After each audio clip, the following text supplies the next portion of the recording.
আসসালামু আলাইকুম। একটা মানুষের জীবনের পুরোটা সময় কাটে কোনো না কোনো সম্পর্কের মধ্যে দিয়ে। হয় সেটা বাবা মায়ের সাথে সম্পর্ক, ভাই বোনের সাথে সম্পর্ক, প্রতিবেশীর সাথে প্রতিবেশীর সম্পর্ক, অফিসের কলিগের সাথে, সন্তানের সাথে। এভাবে প্রতিনিয়ত আমাদেরকে বিভিন্ন সম্পর্ক ডিল করতে হয়। একটা সম্পর্ক কিভাবে সুন্দর রাখা যায়, হ্যাপি থাকা যায়, এই সম্পর্ক সুন্দর রাখার মূল মন্ত্রটাই আজকে বলবো।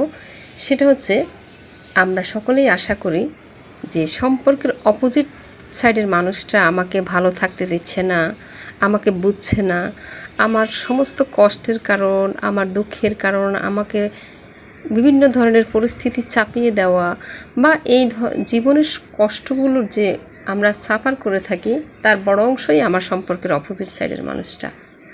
এই একটা বিষয় আমাদের সম্পর্কগুলো নষ্ট করে দেওয়ার জন্য যথেষ্ট। কারণ সত্যিকার অর্থে সম্পর্ক ভালো থাকার যে বিষয়টা, সেটা আসে পুরোপুরি ভেতর থেকে। একজন মানুষ নিজের ভেতরে নিজে কতটা সুখী, কতটা হ্যাপি, কতটা ভালো থাকতে শিখেছে, পরিস্থিতিগুলো হ্যান্ডেল করা, সে কীভাবে মোকাবিলা করছে।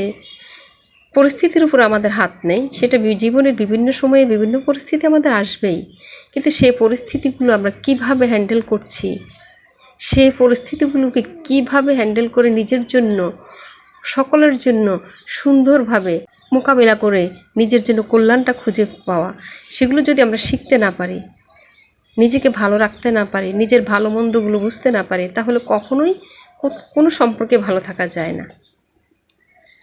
একজন মানুষ যখন সে নিজের সাথে নিজে পরিচিত থাকে, নিজেকে চিনতে পারে, নিজের ভালো মন্দের দায়িত্ব নিতে পারে, তখন সে পৃথিবীর যেখানেই থাকুক না কেন, যত ক্ষতির মধ্যে থাকুক না কেন, তবুও সে সেখানে নিজের ভালোটা খুঁজে বের করতে পারে, অন্যকে ভালো রাখতে পারে। আর আমরা প্রত্যেকেরই, প্রায় বেশিরভাগ মানুষেরই একটা ধারণা যে আমাকে ভালো রাখার কাজটা অন্যজনের। আমি একটা মানুষকে নিয়ে আসলাম, সে আমাকে ভালো থাকবে, আমার ভালোর জন্য, আমার খাওয়ার জন্য, আমার কখন কী করবো সেদিকে সে খেয়াল রাখবে। এই যে একটা মেন্টালিটি, আমাদেরকে সেই মেন্টালিটি থেকে বেরিয়ে আসতে হবে। আমাদেরকে বুঝতে হবে যে একটা মানুষ আমরা সম্পর্ক তৈরি করি নিজে ভালো থাকার জন্য। তাই সম্পর্কটা সুন্দর রাখার কাজও আমার নিজের। আমি অপোজিট সাইডের মানুষটার জন্য কতটুকু ভালো কিছু করতে পারলাম, সবসময় মনের মধ্যে এই প্রেরণা নিয়ে চলতে হবে যে আমি আসলে ওর জন্য মনে হয় আর একটু বেশি করার দরকার ছিল, আমি কম করতে পেরেছি। তাহলে নিজের মধ্যে যে একটা তৃপ্তি বা একটা অনুতপ্তবোধ সবসময় কাজ করবে, তখন আর অন্যের দোষটা খোঁজার সময় থাকবে না। কিন্তু যতই বলি না কেন আমরা, আসলে এই বিষয়টা এত সহজ না। এর জন্য কিছু প্র্যাকটিসের দরকার আছে। কথায় আছে, যে নিজেকেই চেনে না সে তার স্রষ্টাকেও চেনে না, আর যে নিজেকেই চিনতে পারলো সে স্রষ্টাকেও চিনল।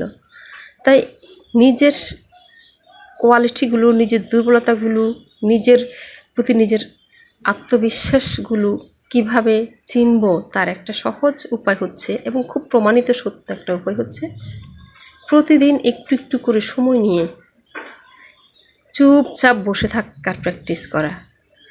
হয় একদম চোখ বন্ধ করে ধীরভাবে বসে থাকার প্র্যাকটিস করা, অথবা যে কোনো একটা জিনিসকে টার্গেট করে হোক, সেটা মানুষের তৈরি, প্রকৃতির তৈরি, যে কোনো একটা জিনিসকে টার্গেট করে স্থিরভাবে এক দৃষ্টিতে চেয়ে বসে থাকা, একদম নড়াচড়া পর্যন্ত, অন্য কোনো দিকে মনোযোগ নেই, ফুল মনোযোগ দিয়েই কোনো জিনিসের প্রতি তাকিয়ে থাকা। প্রথমত দেখা যাবে যে হয়তো কয়েক সেকেন্ড কেউ পারবে, কেউ কয়েক মিনিট পারবে, এভাবে যে যতটুকু দিয়ে অভ্যস্ত হতে পারে, একটু একটু করে সময় বাড়ানো সম্ভব হবে।